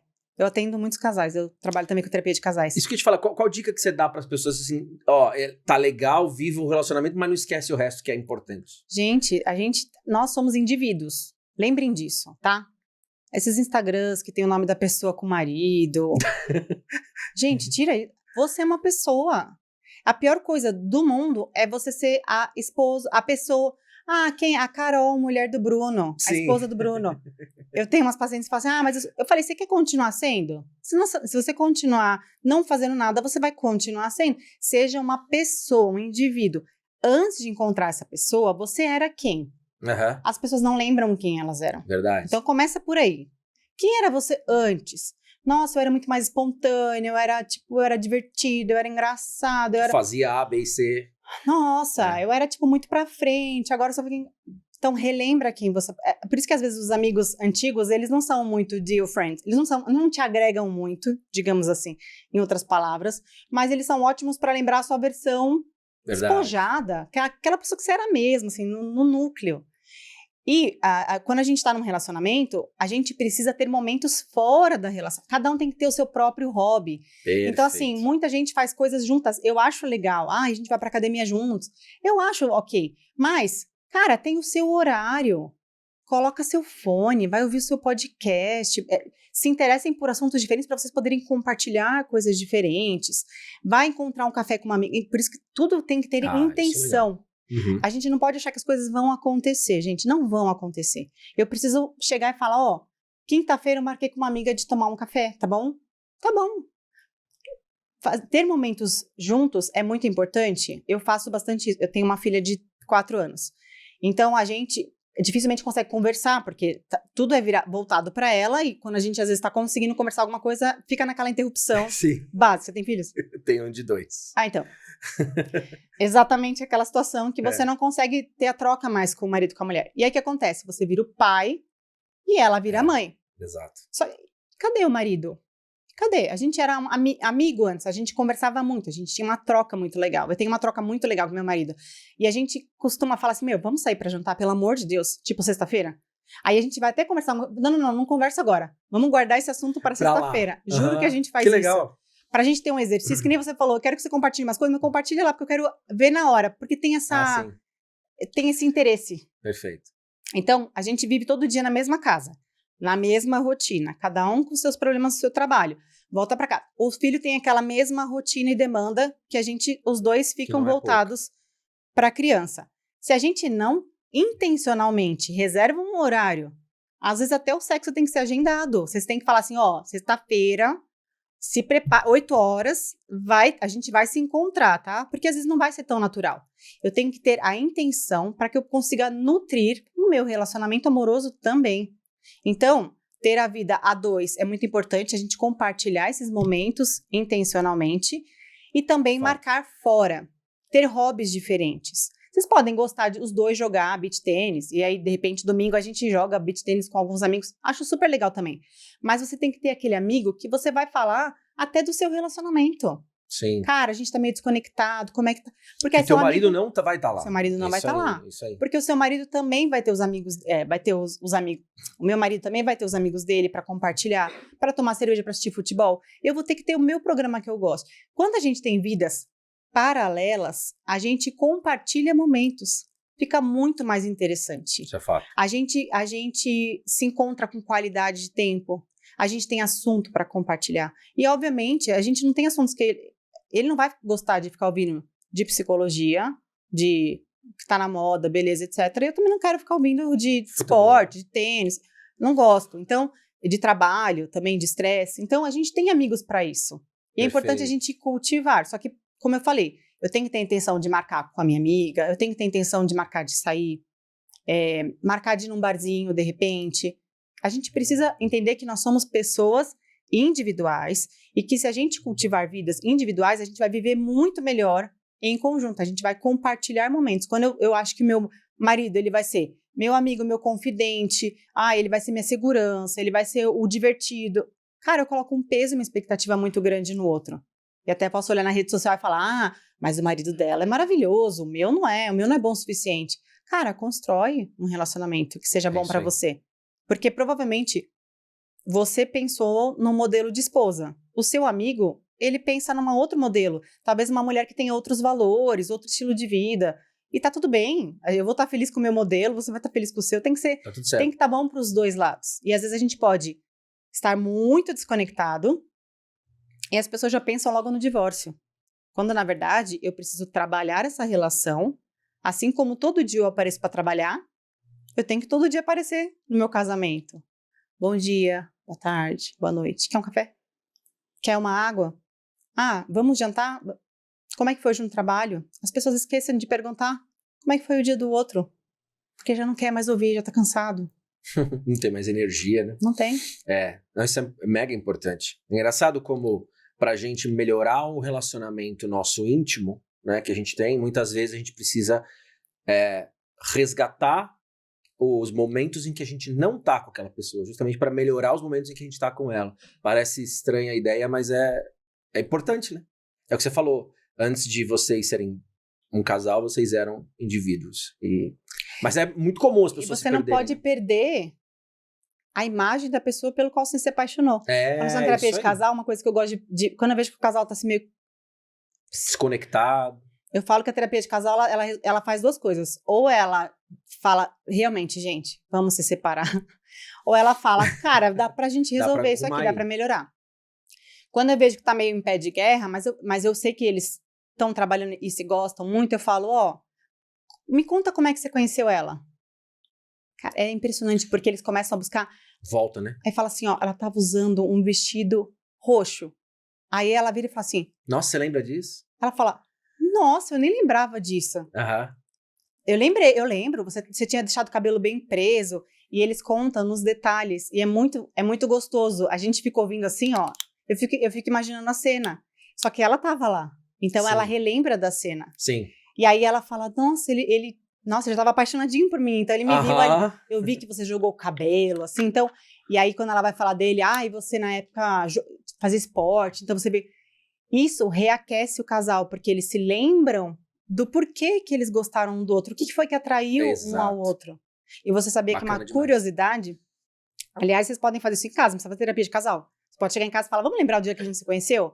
Cara, o dia que eu te conheci, a gente tava assim, não é difícil. Não, puxar lá na memória, você perguntar pra você o dia do nascimento do seu filho. Você não lembra os detalhes? Lembro. Tipo, cara, que roupa que eu tava usando antes, que a médica falou, como é que era a sala. Você vai lembrar, porque são momentos muito marcantes Muito para marcantes. nós, emocionalmente. Sim. Só que às vezes a gente vai passando e vai sendo... Aliás, se tem um relacionamento muito duradouro, você já não lembra mais, né? Então, lembrar do detalhe e relembrar e contar isso pro cônjuge é muito legal, porque ele... Nossa, é verdade. Eu achei que a gente ia se conhecer naquele dia. Não, aquele dia foi a primeira vez que a gente saiu oficialmente, mas eu te conheci naquele barzinho que era aniversário de um amigo nosso em comum. Então, essas coisas são muito bacanas, sabe? Muito, Carol. De você relembrar e reacende uma chama que a gente tinha, que foi se perdendo ali. Então, eu preciso recapitular novamente aquela sensação e conexão e ocitocina, toda essa troca. Perfeito. Ela existe naqueles momentos de qualidade, de tempo Perfeito. De qualidade. Excelente. Fé, família, amizade. Quando você falou também dessa parte do portfólio, você usou uma palavra instantes atrás que eu achei importante, que é a intenção, né? Ou seja, de você realmente... Porque o que a gente vive no dia a dia é encontrar um amigo e falar assim, pô, precisamos marcar, hein, Léo, um dia. Ou precisamos marcar um dia, acho que é a coisa mais insuportável. Comum. E é longe do que você falou que é a intenção, né? E aí a ideia é, você tem alguma dica que você dá para quem tá assistindo a gente de transformar essa intenção em algo mais prático? Algo que as pessoas podem fazer para resgatar isso, para não ficar vivendo nesse modo, pô, um dia a gente precisa marcar um negócio. Aí você tá me devendo um negócio aí, hein, pra gente marcar um dia que a gente só fala e não marca. E aí fica nessa conversa, essa interação e acaba aí, né? A intenção, ela tem que ser genuína. Tipo, tem que querer mesmo, sabe? Querer. Sim. Porque o outro, ele tá talvez numa outra vibe. Mas como eu tô assistindo esse podcast, eu tô percebendo que é importante eu retomar essas amizades. Então eu quero mesmo. E aí eu posso te ligar e falar, Patrick, me fala os dias que pra você é mais de boa. Eu sei que você tem um filho pequeno, pra você de noite talvez seja difícil. Pô, e sei lá, se você tem algum hobby, se você gosta de alguma coisa, sei lá, que eu te conheço há muito tempo. Pô, o que você vai fazer domingo do dia 20? Põe um pouco mais pra... Põe uma semana pra frente ou duas, vai. Cara, não sei, porque as pessoas não sabem que elas vão fazer daqui 2 fins de semana, geralmente. Verdade. Pô, eu queria muito que a gente marcasse se encontrar. Vamos naquela lanchonete lá que a gente costumava ir, sei lá, num lugar que a gente costumava se encontrar, que a gente trocava ideia lá. Vamos... E aí eu já ponho uma data, tipo... Aí talvez ele vire pra você e fale assim, cara, pô, quinta-feira pra mim é mais tranquilo que domingo. Domingo eu tô com a família. Quinta-feira à noite acho que eu consigo, que daí eu combino com a minha esposa. Ou seja, eu jogo lá uma ideia, aí eu converso com você, porque, cara, se a gente deixar no ar, não vai marcar. Não vai marcar. E aí, eu acho legal também marcar onde vocês costumavam ir, porque aí já traz uma lembrança, uma memória afetiva. Como eu falei, não adianta você acumular patrimônio, coisas. Quanto mais esforço, maior satisfação. Então, você não vai ter uma satisfação duradoura quando você compra uma roupa nova, do quanto você compra um carro novo, um apartamento. Você quita seu apartamento lá, satisfação maior porque teve mais esforço. Mas uma hora aquilo ali acaba. Perfeito. Então, quanto mais esforço, mais valor eu dou àquilo. Mais satisfação eu tenho daquilo. Então, a gente tem que pensar isso também para a vida inteira. Lição de vida. Todo prazer momentâneo, rápido e sem esforço, do tipo, abrir um bombonzinho ali. Quanto esforço você teve para fazer isso aqui? Para pôr na sua boca, mastigar e engolir? Pouco. Quanto esforço você tem para ir na academia todo dia de manhã? Puts. Cara, eu tô abrindo mão de uma hora mais de sono, eu tenho que acordar, trocar de roupa, eu tenho que preparar a minha água, meu pré-treino lá, ir lá, fazer o treino, voltar para casa, tomar banho para me arrumar. É muito esforço. E por isso que dura mais a satisfação, o prazer que eu tenho daquela atividade. Fato. Então, marcar encontro com amigo vai ser muito difícil? Bater a agenda vai ser difícil? Vai. Mas vai ser muito melhor. Vai ser muito satisfatório. Eu e minha esposa, a gente tem um casal de amigos que a gente encontra uma vez por mês, de preferência. Toda vez que a gente tá junto, a gente, antes de se despedir, a gente já pega as agendas ali de todo mundo e fala, e a sua data próxima disponível? A minha é essa, a minha é essa. Vamos marcar então dessa? Vamos marcar. E deixa ela marcada. Às vezes vai surgir um imprevisto, sim. Mas se a gente não faz isso, a gente vai se deixar para se ver depois de 6 meses. Então isso dá certo, porque a gente mais consegue fazer as datas do que não, porque ela já tá ali gravada em pedra, né? A gente já deixou, sei lá, 25 de agosto já programado, já. Então isso é bom, né? Isso é uma estratégia. Ótima estratégia. Quando você faz isso, você dá mais importância a esse encontro? Muito mais. Porque ele já tá ali na agenda faz tempo. Então aquilo lá já tá, você fala assim, nossa, mas isso aqui já... Da mesma coisa que você comprou um ingresso para um show que vai ser daqui a 1 ano, né? Que você fala assim, nossa, o negócio tá marcado há tanto tempo que aquilo vira um compromisso muito mais sério do que você marcar quinta para se ver sábado, né? Muito mais a chance Então alta de desmarcar. vocês têm intenção. É isso. É isso Do mesmo jeito que você faz isso com seus amigos, e tem gente que vive muito isolado, mesmo. Não vê ninguém. Sim. Não vê ninguém, nem parente, nem vizinho, nem família. Cara, você precisa estar em algum lugar que tenha pessoas. Academia, você pode... Ah, mas eu não gosto de fazer atividade física. Você não tem que gostar, você tem que fazer. Você não gosta de comer salada ou legumes? Você não precisa gostar, você precisa comer. Ponto é esse. A gente não tem que estar feliz com tudo que a gente faz, a gente tem que fazer. Eu não quero acordar no meio da madrugada que minha filha me chamou. Mas eu tenho que... Eu não fico assim, hoje eu não quero. Se vira aí. Hoje eu não vou porque eu quero fazer o que eu quero. Eu não faço isso. Então, a vida adulta é assim. A gente tem que pôr como prioridade o que a gente quer. Então, assim, buscar esse encontro. Muitos amigos brigaram por conta de política, por conta de deles. Gente, pelo amor de Deus, gente. Você vai jogar uma amizade de 20 anos porque a pessoa pensa num partido... mas o pensamento diverge muito do meu. Ótimo.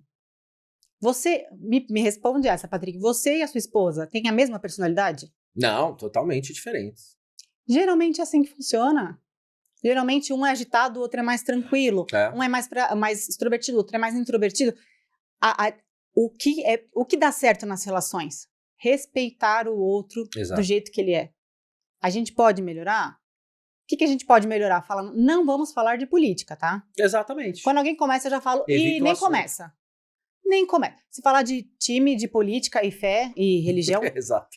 Eu já corto lá na hora, eu já corto mal pela raiz. Já. Não, nem começa. Se continuar, a gente vai levantar, vai todo mundo. Porque daí você sempre vai achar que o seu pensamento tá certo. Claro. Eu vou sempre achar que porque eu tenho motivos pra isso.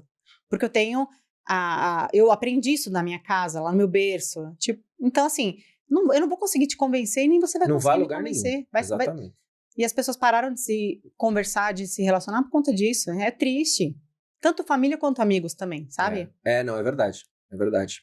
Aliás, a família, agora pensando não só na que a gente constrói, mas na nossa, né, principal. Eu tenho lembranças da minha criação e de momentos com a família que diferem muito de momentos que as famílias têm hoje com seus filhos, né? Até uma preocupação que eu tenho com meu filho de 2 anos, que eu preciso tomar cuidado para que isso não aconteça. Do que eu tô falando? Aqueles momentos em família que são momentos em família. Então, sentar lá para jantar. Né? E aí você vai lá sentar lá para jantar, e o que vai estar nesse jantar? Você, a sua família e a comida. E conversa. Né? E do benefício que isso tem, que até o livro fala, né? Dos benefícios que isso traz para melhor desempenho escolar, menor gravidez na adolescência, menor chance de envolvimento com drogas, quando você senta para jantar com a sua família, no lugar de sentar para jantar com a sua família fisicamente, mas com uma tela ali, e você então tá ausente, você tá offline, né, assim, você não tá ali participando da conversa ou trocando ideias. Isso se perdeu bastante, né, com o passar das gerações, e é uma coisa que a gente tem que tomar cuidado, você com a sua filha, com a sua filha e eu com meu filho, né? Importante. Sim, esse convívio, essa troca, esse tempo de qualidade se perdeu muito por conta das distrações. É isso. Hoje a gente está distraído. Muita gente acha que tem TDAH porque não consegue prestar atenção, não consegue focar em uma coisa por muito tempo. E por que isso? Porque nós estamos super estimulados. A nossa cabeça está hiperestimulada. Uma cabeça hiperestimulada, ela não foca em uma coisa. Fato. Ela está ouvindo você, ela está ouvindo ali, ela está pensando lá. Então, assim, o que eu preciso fazer? Me conectar mais com o agora. Isso que a prática de Mindfulness ensina. Não quer dizer que a nossa cabeça não vai pensar. Impossível a gente não pensar. Não tem como fazer isso. O pensamento, ele é como se fossem as nuvens no céu. Vai andando assim, você não controla. Você vai ficar pensando em muitas coisas. Mas eu preciso me conectar com o agora. E como que eu faço isso? Tirando as minhas distrações. Eu não vou conseguir fazer isso naturalmente. Ninguém vai conseguir fazer isso naturalmente. Eu preciso ter intenção, de novo a palavra, de sentar com a minha filha e ler um livro para ela. Eu consigo ler um livro para ela com o meu celular aqui do lado? Não. Eu, Carol, não consigo. Eu já sou doente do celular. Então eu tenho que pegar meu celular, eu faço isso, eu juro. Eu coloco na cozinha Sim. e eu volto pra sala. Perfeito. E aí, sabe como eu me pego? Tateando ali, né? Vendo se onde é que tá o celular. Eu fico, cadê? Aí eu falo, eu deixei lá na cozinha.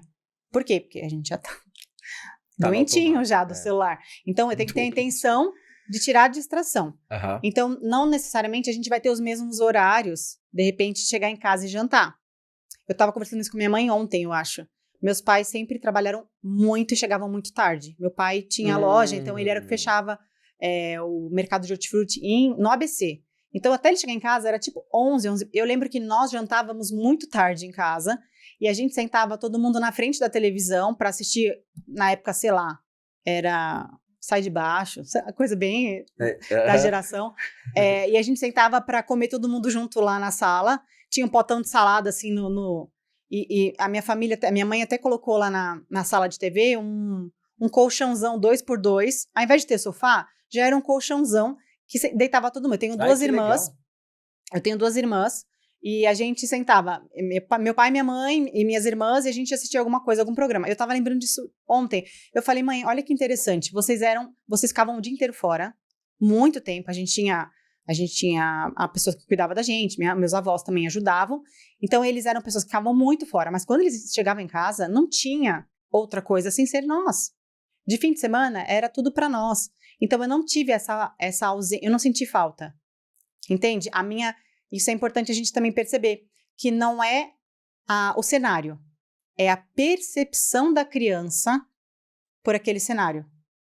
Então, Total. Eu e as minhas irmãs, a gente tem visões completamente diferentes de várias situações. Por quê? Porque é a percepção pessoal. Eu junto a minha personalidade com o que eu achei daquele momento. Minha mãe falou uma coisa, eu entendi uma coisa, minha irmã entendeu outra, outra entendeu outra. Então, para o nosso filho, a gente não tem que dar o que a gente não teve. A gente tem que dar para ele o que ele precisa, o que ele demanda ali. Tempo tem que ser de qualidade, não precisa ser muito. Pode ser 15 minutos. Você sentar com seu filho e tomar um café da manhã com ele de 10 minutos e conversar com ele, olho no olho. Não precisa ser, de repente, 1 hora, um jantar todo. Ele precisa saber que você está ali conectado com ele. É qualidade, é você ouvir o que ele tem para falar, você perguntar. É a intenção. Por quê? Isso é uma coisa que acontece muito, pelo menos na nossa geração. Eu estava contando para minha mãe, eu falei assim, a gente vê que vocês eram tão ocupados que a gente não queria trazer problema para vocês. Sim, atrapalhar, não quero atrapalhar. Uhum. Então, esse estudo mostra que pais que são mais participativos, que estão lá conversando e tal, os filhos sentem que eles têm um compromisso com esses pais. Eles pensam assim, cara, eu não vou fazer besteira, porque meus pais são muito bons para mim, e, tipo, eles vão ficar muito frustrados. A gente não erra tanto, a gente não se arrisca tanto, porque a gente fala, vai que dá alguma coisa. Meus pais vão ficar muito desapontados comigo. Sim. Então, me importo com essa conexão. Aliás, a gente sempre se importa, porque se os pais não se importassem com a gente busca esse amor, só a gente não sobreviveria, a gente não estaria aqui hoje. Os seus pais faziam isso com intenção, né? Assim, apesar de chegar em casa tarde, existia uma vontade genuína de estar ali e fazer aquilo. Então, assim, o pilar sono era extremamente negligenciado, até hoje é. O povo dorme 2 da manhã para acordar às 5. É verdade. Esse pilar realmente é uma falha na minha família. Mas nós tínhamos tempo juntos, muito. E meu pai trabalhava de sábado e domingo. Então, a folga dele era de segunda e terça. Segunda e terça a gente fazia alguma coisa. Tipo, ia numa lanchonete, ia no shopping passear, alguma coisa assim. Porque era o tempo que ele tinha para estar com a gente. De sábado e domingo ele chegava mais tarde. Então, assim, sempre foi intencional essa questão do tempo, de estar com a gente. Então, a gente se sentia muito importante. Então, essa conexão não se perde com o tempo, entendeu? Porque existe um elo, uma nutrição. Então, nós, pais da modernidade, a gente tem os mesmos tempos que antigamente, só que hoje a gente tem uma pressão maior. Como a gente tem mais tecnologia, mais possibilidade de trabalhar mais a gente leva o laptop para casa e você continua trabalhando. Antigamente não acontecia isso, né? A gente consegue responder e-mail do celular, a gente consegue otimizar tempo e a gente acha que a gente pode fazer várias coisas ao mesmo tempo, só que a gente não pode, porque a gente está perdendo momentos que não vão voltar. Isso também é um problema. É uma bênção, ao mesmo tempo que é um problema. Essa capacidade de você hoje trabalhar de qualquer lugar também pode, se você já é workaholic por natureza, Você pode se perder por aí, né? Por mais que você tenha vontade, às vezes, ou passar tempo com a família e tal, se você não intencionar isso, você então leva o laptop para casa e continua trabalhando, ou continua trabalhando. Aí não adianta nada, né? Porque você tá em casa com o laptop trabalhando que, resolveu, agora eu tô em casa, né? Eu tava assistindo um podcast recentemente do Leandro Carnal, falando sobre o clube do livro dele com a Gabriela Prioli, e ele disse que, ele falou assim, sabe qual o maior arrependimento que as pessoas têm no leito de morte? Elas falam assim, poxa, me arrependo de não ter passado mais tempo com a minha família. E nunca é, poxa, aquele último e-mail que eu não mandei. Queria ter comprado aquela fazenda que eu não comprei. É sempre assim, então, o arrependimento das pessoas no leito de morte é sempre esse. Gostaria de ter passado mais tempo com as pessoas. Eu vou te falar uma coisa, a gente nunca vai se sentir suficiente. Eu falo que não pode nem ser a nossa expectativa, o nosso objetivo, tá? Esquece esse objetivo. Esquece, eu falo muito para os meus pacientes, eu falo assim, o que você pode ser o melhor hoje? Vamos buscar ser melhor? Melhor já é muito bom. Melhor já é muito bom. Já é muito bom, Porque se eu tentar colocar uma régua muito alta, eu nunca vou alcançar, vou ficar frustrado, vou me sentir péssimo. Só que você tem várias coisas muito legais, interessantes. Mas, eu percebo muito desse meu problema com o tempo. Eu respondo paciente no WhatsApp, então para mim é muito difícil. Então eu tento ter essa intenção de mudar, de lugar o celular para eu ficar mais ali. E eu gravei um Reels exatamente falando sobre isso. Eu me filmei lendo o livro com a minha filha, que é uma rotina que a gente tem. E ela já busca o livrinho e ela vem trazendo no meu colo e ela senta no meu colo, porque ela não quer que eu olhe pra nada além dela aqui no colo e lendo o livrinho com ela. Esse é um hábito que eu criei com ela e ela ama, porque ela pensa assim, nossa, minha mãe vai ter que ler, ela vai se desconectar do telefone, ela vai ter que ler página por página, porque eu vou querer que ela leia página e eu fico realmente lá. E eu filmei e coloquei exatamente isso que ele fala no livro.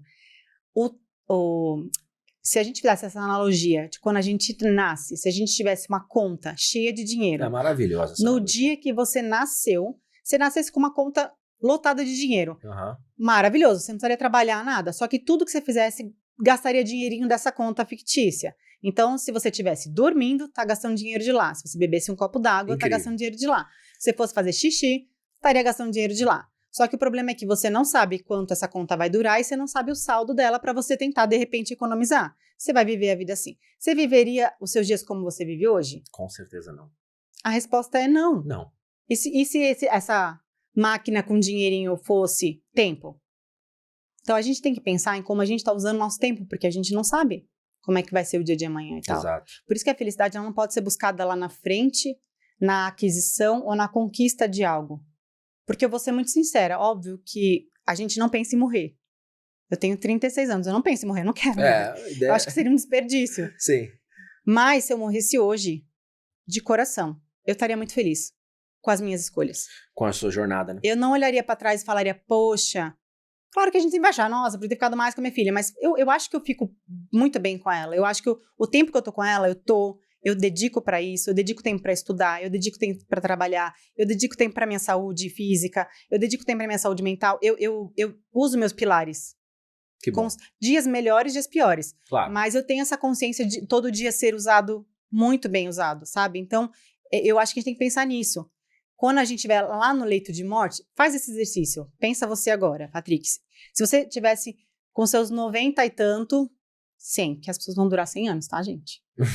Pensa você mais. Com 100 anos lá numa cama de hospital, já nos seus últimos dias, que seu filho vem se despedir de você e tal. O que você acredita depois que você viveu a vida inteira? Não hoje, não Patrick de hoje, você viveu hoje. A vida inteira. Quando você estivesse lá nos seus 90 anos, que conselho você daria para você hoje?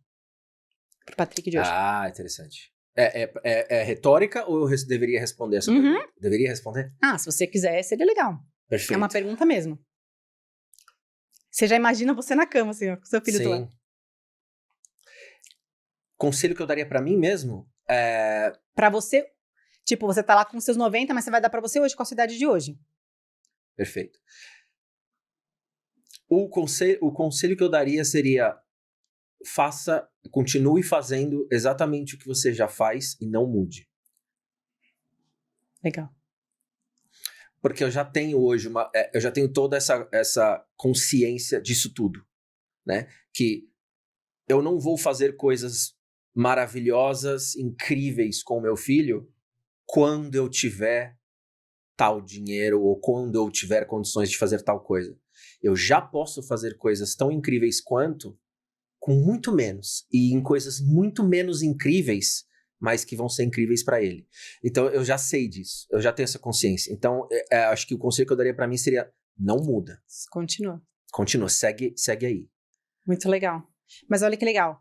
Você consegue ter uma percepção de que a sua vida é boa. Sim, fato. Mesmo com dias melhores, dias piores, um emocional mais ansioso um dia melhor do que o outro, mais dias que a gente tá mais para baixo, dias que a gente tá mais para cima. Super normal, mas eu consigo olhar no total da minha vida e ver que a minha vida é bacana. Com certeza. Quando eu falo com o paciente, eu falo assim, tá, essa é a sua demanda, beleza. Essa coisa que a gente vai focar para trabalhar, mas vamos olhar o resto. A pessoa não pensa no resto. Tem que puxar essa informação. Ou seja, não é natural da gente olhar para tudo que nós temos. É natural nosso olhar com um olhar pessimista, olhar para o que tem de ruim, porque isso foi uma questão da nossa evolução. Sem dúvida. Nós evoluímos os homo sapiens, ou seja, eles tinham que sobreviver. Eles morriam com uma dor de dente. Um dente inflamado matava eles. Hoje, a gente não tem esses problemas externos. Você não fica vivendo no perigo, mas a gente tem os problemas internos. A nossa eterna insatisfação, o nosso questionamento, a nossa autocrítica, a nossa sensação de nunca ser bom o suficiente e do que vão pensar. E aí a gente deixa de fazer muitas coisas, que também é outro arrependimento de morte, de ter se importado muito com o que vão pensar.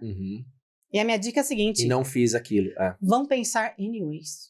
É isso aí, eu também acho. Vão pensar de qualquer jeito. Então vai do jeito que você quer. Se você tiver simples, para uns você vai estar simples, para outros você vai estar muito bem vestido. Se você for muito arrumado, para uns você vai estar muito arrumado, para outros você vai estar normal. Vão pensar de qualquer jeito. Quando você deixa de fazer, também vão pensar que você deixou de fazer. Olha lá, ele não tá fazendo nada. Total. Então, tenha a coerência de que você precisa fazer suas escolhas. Você não chegar lá e falar, mas eu não fiz porque minha mãe nunca me elogiou. Beleza, reconheça. Minha mãe nunca me elogiou, isso me atrapalhou. O que eu vou fazer com essa informação? Ela é uma informação importante, mas eu vou ficar só dizendo isso mentalmente para minha cabeça ou vou falar, beleza, ela não me elogiou, mas eu vou buscar a minha versão para me sentir confiante comigo mesmo. Eu não preciso de alguém achar que eu sou bom o suficiente, eu preciso eu buscar essa versão. Perfeito. Aliás, eu compartilho dessa ideia de que é muito menos doloroso, de forma geral, óbvio, né? Assim, exemplos, mas você se arrepender de algo que você fez, né? Falar, cara, quebrei a cara, fui lá, fiz, falhei miseravelmente, o que também é importante para aprendizado, né? Mas fui lá, falhei miseravelmente, do que você ficar com aquela pulguinha do e se. Mas, cara, esse e se? O e se, ele consome, né? O e se fica ruminando. Mata. E se? E se? Porque aí você fica imaginando uma vida paralela, uma versão tua que você não viveu. Isso consome, né? Pode consumir. A gente vai fazer escolhas, e toda vez que a gente faz escolhas na vida, a gente tá fazendo renúncias também. Sem dúvida. Como eu falei, eu escolhi acordar mais cedo pra ir pra academia, eu tô renunciando uma hora de sono. Simples assim. Exatamente. Eu escolhi casar com um fulaninho, eu tô renunciando a ficar com outras pessoas. Ou, de repente, encontrar realmente a pessoa da minha vida e tal. Mas eu preciso entender que toda escolha tem a renúncia, mas nem toda escolha ela é toda ruim. Eu preciso fazer as minhas escolhas e analisar se a escolha se ela tem mais benefícios do que malefícios, se ela é mais boa do que ruim. Porque às vezes a gente vai falar assim, eu fico pensando que eu não devia ter casado. Eu não devia ter casado com o Patrick. Cara, eu podia ter explorado o mundo, conhecido fora, tá bom. Mas que benefícios que eu tenho de ter casado com o Patrick? Aí ela vai... Quando a gente faz essa listinha, então é engraçado, a pessoa tá ruminando aquilo isso aí. há anos. Aí ela vem pra terapia e eu falo, tá bom. Nossa, essa pessoa deve ser horrível. Aí quando ela começa a colocar no papel, ela coloca assim, não, ele é isso. Mas isso aqui é bem legal. Não, pô, ele fez aqui, isso aqui a gente conquistou. Eu fico assim, vamos parar pra perceber que você tá querendo, de repente, viajar e desbravar o mundo e talvez você achou que casar com ele, tipo, te impediu de fazer isso porque vocês casaram e construíram uma vida que beleza. E você tá olhando a vida da pessoa que tá viajando lá. Lembrando que você tá olhando a vida que a pessoa tá mostrando no Instagram, tá? Olha todo o resto que você tem aqui. Você queria ter tudo 100%? Não vai existir essa opção. Então, a lição da terapia é tipo assim, Quanto mais você baixar a sua expectativa, mais satisfeito você vai estar. Justo. Se você tem um objetivo de ser um bilionário, que vamos supor que raríssimas pessoas no mundo são bilionárias. Sim. Mas vamos supor que o objetivo de vida da pessoa é ser bilionário. A primeira pergunta que eu faço é assim, tipo, por quê? Ai, Jesus do céu. Por quê? Por quê? Por que você quer ser bilionário? Porque eu não vou questionar nenhum objetivo de nenhum paciente meu. Mas eu quero entender o porquê que ele quer aquilo. Uhum. Porque tá por o que trás ele da vai linha? querer, ele não vai conquistar quando ele for bilionário. Exatamente. Quando eu for bilionário, eu vou sentir efetivamente que eu tive sucesso. Eu falo, caraca, olha pra sua vida hoje. Olha a sua condição financeira, você tem uma família linda que te ama, um filho que te admira, vocês podem viajar para onde vocês quiserem no ano, você é um empresário de sucesso. Por que ser bilionário vai mudar o que você já tem hoje? Aí a pessoa fica assim, é verdade. E talvez ele se mataria e ele perderia o relacionamento que ele tem, talvez ele perderia tempo, talvez não, com certeza, né? Ele perderia o tempo que ele tem com o filho Exato. dele, ele teria muito mais dor de cabeça, por conta de gerenciar um negócio bilionário, e ele não ficaria feliz com aquilo. Aquilo teria feito ele perder todos os valores dele. Então, a gente tem que tomar muito cuidado com nossa ambição, principalmente financeira, porque às vezes eu esqueço de olhar o que eu já tenho, que já está muito bom, já paga minhas contas, já faz com que eu tenha qualidade. Eu pago um convênio para mim, eu consigo pagar um convênio para minha mãe. Caraca, o que mais você quer, mesmo? Então, assim, a gente tem que acordar e querer mais. Eu tenho que achar que meu negócio pode ficar melhor. Eu tenho que achar que eu posso ficar melhor. Eu tenho que achar que eu posso ajudar mais pessoas, que eu posso servir mais. Acho ótimo isso, não acho um problema. O problema é quando eu coloco um objetivo que eu nem sei o porquê que eu quero aquilo. Exatamente.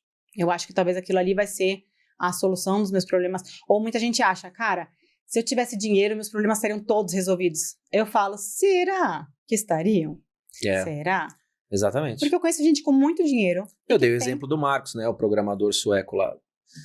Bilionário e infeliz. É isso aí. Porque a felicidade não está no dinheiro. Não estava ali. Mas na percepção. Na percepção de que eu tenho uma vida boa, suficiente. Exatamente. E um dos conselhos, um vídeo dele, do Robert, que a mulher fala assim, tá, se você fosse dar um conselho, que ele já é um expert, né? Se você fosse dar, tipo, um conselho de vida. Aí ele falou, posso dar 2? Aí ela falou, tá bom, pode. Daí ele falou, trabalhe seus relacionamentos. E não é só amoroso, gente. Relacionamento de amizade. Isso, aquele amigo que você brigou. Aquele cara do trabalho profissional. Ele fala, cuide e trabalhe melhor e foque nos seus relacionamentos. E o segundo seria, cuide da sua saúde e do seu corpo como se ele fosse durar 100 anos. Porque a expectativa de vida nossa é essa. E cada vez aumenta mais. Cada vez aumenta. Só que as pessoas não conseguem chegar com saúde. Se você cuidar da sua saúde até lá, você vai ter mais tempo de viver as experiências que você quer viver. Perfeito. Se você viver 100 anos numa cama, você não vai estar vivendo 100 anos. Exatamente. Então ele falou, cuide dos seus relacionamentos, primeiro conselho. E o segundo conselho seria, cuide do seu corpo como se ele fosse durar 100 anos. Incrível. Ou seja, o resumo de tudo, né, que a gente fala sobre a boa vida, né? A boa vida, ela não é um destino que você vai chegar lá no final. Cheguei aqui na boa vida. Ela é a jornada toda. E o que importa é que caminho você resolve escolher, né? Percorrer com o teu carro lá e quem que tá dentro do carro com você, né? É isso que mais importa, né? Essa que é a boa vida. Juntar o prazer com pessoas e memórias. Isso traz pra gente uma satisfação. Perfeito. Uma coisa que você falou muito aqui, Carol, é meu Instagram, meus Reels, só que assim, tá todo mundo aqui, tá, legal, como é que eu te acho? Cadê? Né? Então, como é que as pessoas que estão assistindo a gente conseguem falar contigo? Falar, Carol, me ajuda aqui. Gostei do que você falou. Eu não faço sozinho essas coisas em casa. Por favor, me ajuda. Como é que as pessoas te encontram? No Instagram é o meu maior canal de comunicação. Lá tem o meu contato pessoal também, quem quiser mandar. Mas no direct ou no próprio Instagram, eu compartilho muito conteúdos sobre saúde mental todo dia. Eu falo que assim, eu compartilho muito da minha vida pessoal também, porque eu gosto de mostrar que o que eu falo pra vocês é o que eu levo pra minha vida, né? Também. Eu vivo também. Né? Então não é uma vida perfeita, é uma vida de escolhas diárias que eu faço. Então eu gosto de compartilhar, sempre trazendo um ensinamento por trás do que eu tô mostrando ali. E eu também tenho um projeto chamado Start Me Now, que é um projeto para mulheres, onde eu e as minhas sócias, a gente tem uma curadoria para mulheres, onde a gente ajuda elas nessa jornada de autoestima, confiança, comunicação e postura. Porque a gente não pode só querer falar para pessoas, para o mundo. A gente não pode só querer que o mundo veja a gente tem que ter as ferramentas para que as pessoas vejam a gente da maneira como a gente gostaria de ser vista. Da melhor forma. E as mulheres, elas têm muito essa questão, por conta de a gente viver num país muito machista, onde a gente não tem espaço, muitas acabam querendo ser mais masculinas, ter uma voz mais... Não, a gente precisa encontrar a nossa voz na nossa própria versão, na nossa própria personalidade. Então, nós apoiamos mulheres para que elas encontrem a versão que elas gostariam de ter. A gente trabalha essas ferramentas direcionando para mulheres. Então, também tem lá o contato para quem também tiver interesse. A gente tem um grupo bem legal de mentorias. Incrível, Carol. Mas e o arroba é o? Carol Ovalle, meu sobrenome é O-V-A-L-L-E. carolovale.psi. Arroba Carol Ovalle com 2 L's, .psi, de psicologia. Isso. Lá tá tudo, gente. Tudo que vocês quiserem me achar, vídeo, tudo Show de bola. Tá tudo lá. Incrível. Vou ficar muito Carol, feliz de conhecer vocês também. Eu tô muito feliz de te conhecer pessoalmente. Foi também. incrível poder ter você aqui com a gente nesse episódio do Overcast, abrilhantando com esse conteúdo de muita experiência, larga experiência também, sobre, né, o que torna uma vida boa. Agradecendo de coração pela sua participação. Obrigada a você pela oportunidade. E que você possa continuar ajudando muito mais pessoas por aí. Com certeza. Obrigada pela oportunidade mais uma vez. E que esse canal seja visto por muitas pessoas, porque não é só sobre patrimônio futuro, Não. É sobre também viver o presente. Esse trabalho que vocês fazem é muito interessante por causa disso. Mostrar para as pessoas que elas também precisam viver o hoje. Exato, Carol. Apesar de pensar no futuro, a gente tem que viver o hoje também. Obrigada, Perfeito. viu? Obrigado você, Carol. E a gente se despede hoje agradecendo a sua presença nesse episódio do Overcast. Se você curtiu esse conteúdo, além de deixar o seu like e, de repente, um comentáriozinho para a gente poder ler, compartilhe ele também com quem você acha que se beneficiaria muito de tudo que a gente falou por aqui. Além dos episódios de Overcast no nosso canal no YouTube, você também pode consumir outros tipos de vídeo, outros tipos de conteúdo. Lembrando que nós não falamos só sobre estilo de vida, mas sim também planejamento patrimonial e investimentos. Até a próxima. Obrigado.